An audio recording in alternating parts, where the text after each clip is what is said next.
tournament.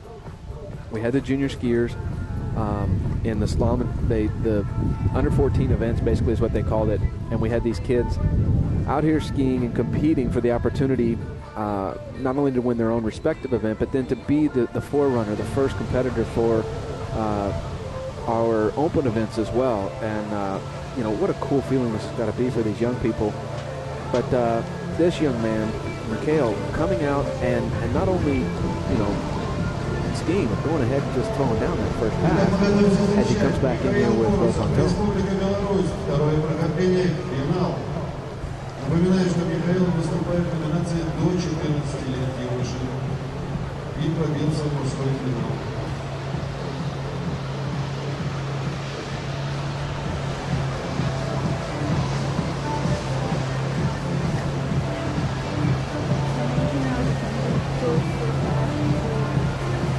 It truly is. As I sit here and watch this young man who's less than half my age doing toe tricks that I've never completed, it truly is amazing. And then as Natalia was saying that we were like training 3 months and the rest of the time we were in the pool and training. Okay, have you ever done the pool? Okay, have you, when you're in the pool, it's for a short amount of time, right? You get to trick maybe 3 seconds? 4 or 5 seconds, okay.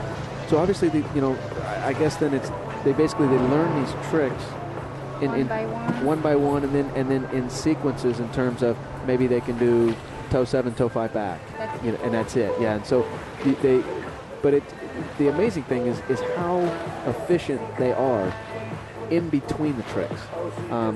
It's one thing to be able to do a toe 7 very quickly. It's another to be able to do the toe 7 very quickly and have no wasted time to go right into the next trick. Yes, like all of them, there's a rope tight all the time. Yeah. And they're turning like really fast. Yeah, it's just, and again, it's that relationship with the rope and the pylon, and in the pool, again, the rope and the cable device that's pulling them. They've, and we've seen this for years. Alexei Zernacek, Oleg, yeah, Elena Thompson, Milikova. She used to do the wrap in toe 8 go and then come back out to toe 8 line 5 back. I mean, the amount of control you have to land, not only to do a wrap in toe 8 go, but then to do a toe 8 line 5 back or any type of a trick back out of it and do it very quickly is again a true testament to the knowledge these guys have and the training, the system, if you will, the system that they're going through. And that we saw this at the World Championships last year, where the Belarusians swept the podium. And I don't know. I mean, in my young history of I don't have, I've only gone back to the 97 Worlds, but I can't remember a time where a federation like that, especially a smaller federation of skiers like the Belarusians, swept a podium. And obviously a very strong contingent, and that great role models for these young people just like Mikhail coming up through these systems. And obviously it's working. So great skiing by Mikhail as we now start the open part of the division with Frank Desboyer out of France, who Marion will be a little bit more familiar with. He's training with Camilo. He's like 1 year less than me, so he's 24. He's a pretty good skier. I've been skiing with him for years. Так, первая фигура, отсчет времени пошел. Франк Дебуя перед вами. I haven't known Frank all that. I mean, I've heard his name quite a bit. I knew he was a great tricker as we see go down the line here. But one of the things I've really been impressed with him over the last couple of years is he just always seems to have a smile on his face. But he seems to be a very easy young man to be around. Yeah, he's like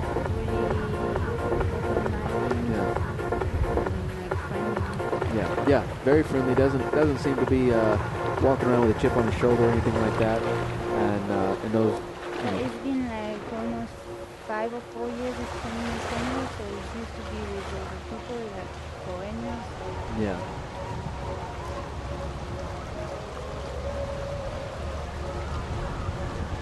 I know he was scared about his toe pass. You say he was scared of it? Yeah, Yeah. because during the beginning of the season, like the toe pass was a problem a bit. Yeah.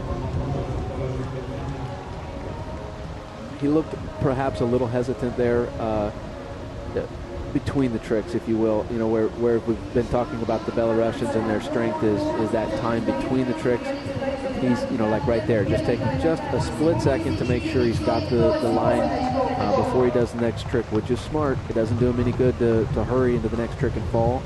But, you know, just losing those precious tenths, hundredths of a second that can kind of eat you up at the end of the run, where maybe he gets in one less trick than, say, an Alexei Zernasek or Oliver Fortamps, Herman, you know, those guys. Nicholas Laforestier obviously is one who has well been very good at that time between the tricks, just gaining back those precious hundredths of a second to get that one last trick in and make the difference between missing the podium or standing on top of it.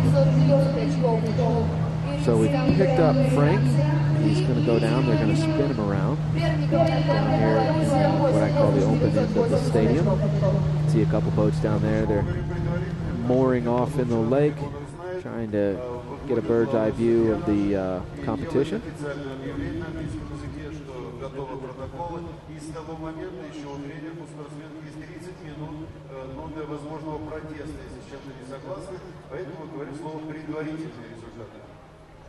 Вот можете потом увидеть, вы главный судья сделать объявление, и вот там пойдет считать 30 минут, когда результат станет уже окончательным. А мы тем временем готовимся встречать Франка де Буйе. Франция. Второе прохождение. Вторые 20 секунд. Okay. Here comes Frank's second pass. This will be the hand pass, which according to Marion, he's not quite as scared about. Feels a little more comfortable with the hands. So hopefully he can get through this and set the bar for the man.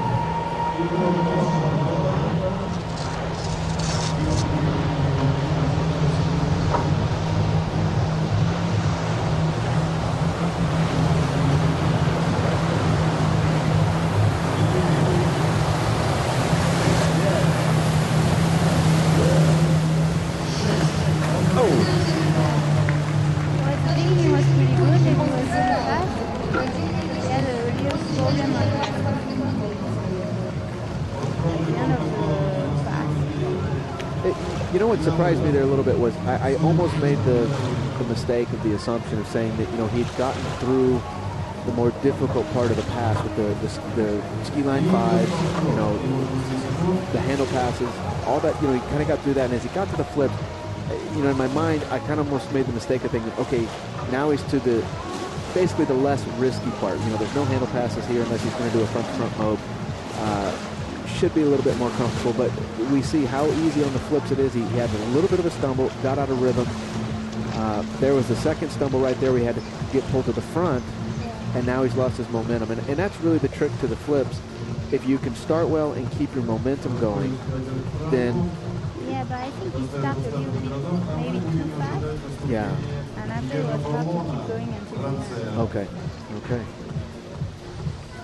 Well, either way, Frank has two passes in, falling at the end of both passes, so we're going to see a good score.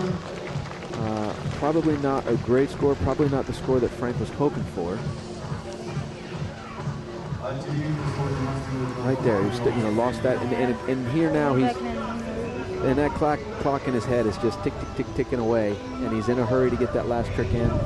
Comes up a little bit short, and that one will probably be in his head for a little while. He'll be... And the thing is that, like, the 200 is a new boat.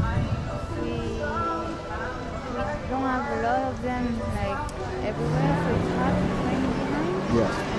And usually it's a little bit, like, you need a little like, of time to adapt yourself to the boat. And you know, I actually, now that you mentioned that, I heard some of the men talking about that, and even myself have seen very few of the 200s at the tournaments and that we've been training at. So you're right, it is difficult to get that